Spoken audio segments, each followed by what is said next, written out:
Yo, what's up guys? Welcome back to the channel. In today's video, we're going to talk about how to sync QuickBooks with Square. Square integration ensures that your sales, taxes, and fees are automatically imported into QuickBooks. I'm going to show you two ways to do this. So for the first method is for QuickBooks Online. What you want to do is to go to Apps and then search for Square and then select Connect to Square.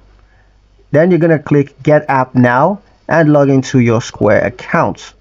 Then you're going to authorize the connection and then set preferences for import frequency as well as income account mapping and fee tracking.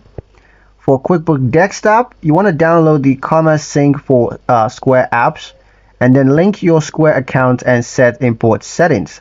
Alternatively, you can export Square's transactions to a CSV file and then import that into QuickBooks manually. A pro tip is to always verify that tax amounts and fees are correctly mapped to the right account to avoid reporting issues. And that's pretty much it for the video, guys. Hope you liked it. Hope you found the information here useful enough. If you did, like, share, and subscribe for more helpful tutorials. Thank you guys for watching, and I'll see you in the next one.